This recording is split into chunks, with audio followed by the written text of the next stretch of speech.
Hey Weirdos! My name is Amanda. Two of my most favorite things in the world are crafts and crime. I thought I would combine the two, so welcome to the very first video of Crafts and Crime. Woo! Don't judge me. It's quarantine. We all need a little something. So, watch me make random stuff while I talk about some crime. Before we get started, I would like to mention two things. One, this channel is not for children, so if you're under the age of 18, please don't watch. Two, I will be discussing children and abortion as mentioned, so if this makes you uncomfortable, please don't watch. It won't hurt my feelings. Let's get started. Before we get to the crime, let's talk about the craft. Today I'm making Scrabble tile coasters. These have been on my make list for a while. We'll need Scrabble tiles,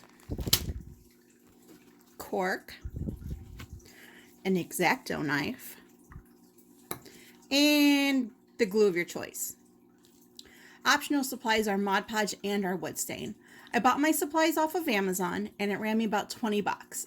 If you need to buy glue, it will add about $10 to that amount. I'll have links in the description below. I've already picked out my 4-letter words.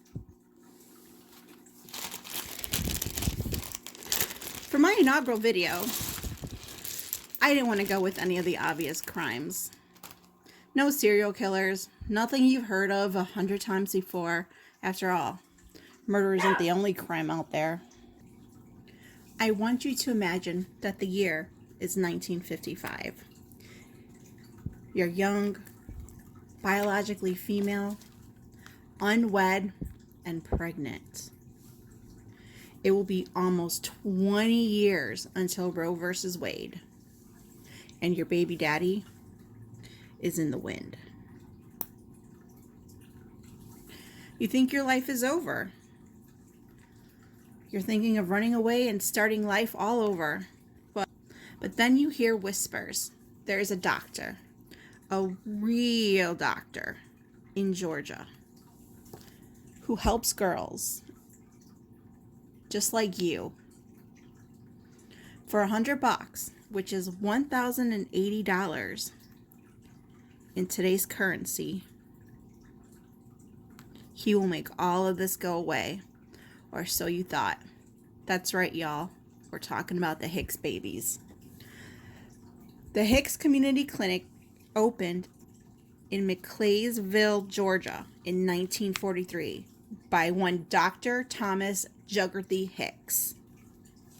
McClaysville, at the time, was a small mining town. It was in decline. It is said that the doctor was a good man who was kind and helpful.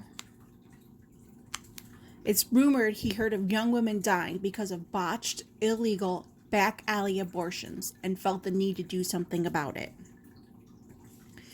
In 1955, he started advertising in places where young women could find the information. Places like telephone booths or bathrooms at the bus station. For $100, or in today's currency, $1,080, you could receive an abortion. Dr. Hicks performed medically safe but illegal abortions until 1964, when it was discovered what he was doing. Because of these illegal activities, he lost his medical license and could no longer practice medicine. He died 8 years later in 1972 from leukemia, but the true depth of his illegal activities wouldn't come to light until 1997. In 1997, a woman named Jane, who had known the majority of her life that she was adopted, was told the true story of her adoption. In 1964, Jane's parents, who had previously adopted a child and were looking to do so again, received a call that there was another baby ready for adoption. They drove from Ohio to Georgia, pulled into an alley behind the clinic, paid $1,000, that's $10,000 in today's currency, and were handed a baby with the birth certificate.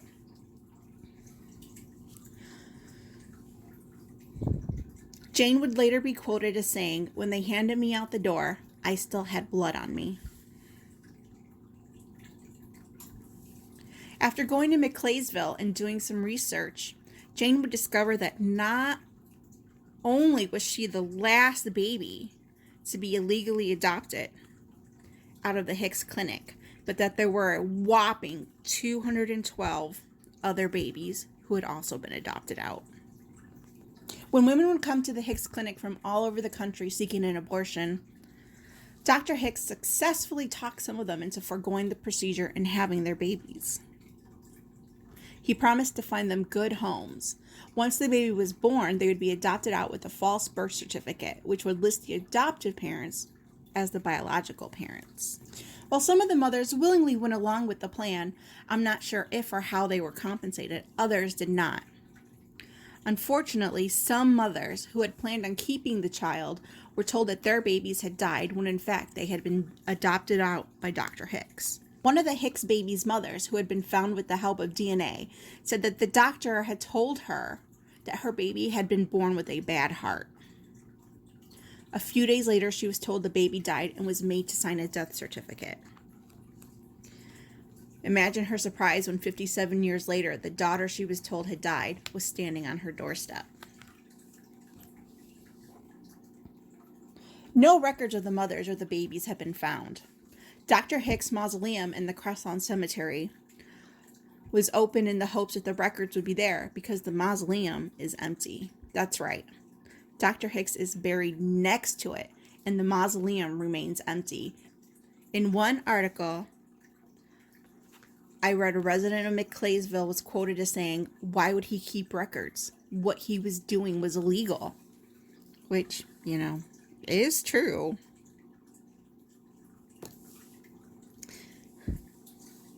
But this fact that there are no records is heartbreaking for the Hicks babies looking for their genetic family. After news of Dr. Hicks' crime was reported, Ancestry.com stepped up in a big way and has been helping the Hicks babies look for their biological families using genetic testing.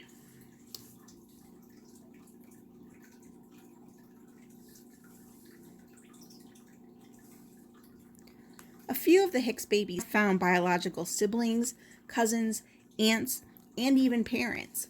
But beyond that, they found a family in each other, a bond that is almost as thick as blood. TLC has a show about the Hicks babies called Taken at Birth, which is where I first learned of the doctor and these babies. I highly recommend you check it out. Obviously, opinions on the doctor are divided. Some see Dr. Hicks as a hero. After all, he took unwanted babies who were meant for death, and found them homes. But what about the mothers who were lied to? The ones who were told their babies died? The ones who grieved the loss of something so heartbreaking it can't accurately be described? What about those mothers? Does the good he did outweigh this appalling act?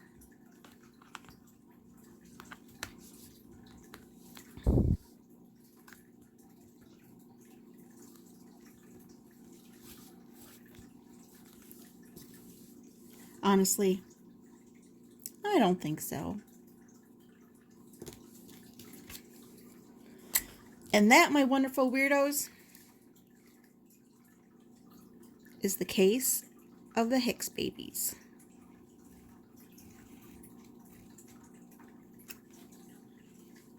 It might not be murder, but it's still a heavy case and something that has stuck with me.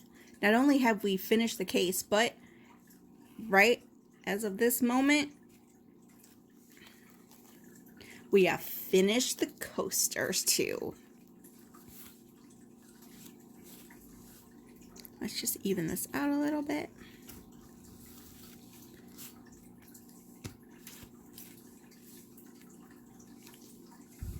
You can seal them with Mod Podge, but my glue is currently being held hostage, so I'm going to go ahead and just leave it as is. That's it. The first video is complete. If you're feeling generous, please let me know what you thought. Do you have any suggestions for future crimes, future projects, or just general suggestions on how I can make this better? Thanks again for watching. Remember, keep it crafty, keep it creepy, and I'll see you in my next video. Bye.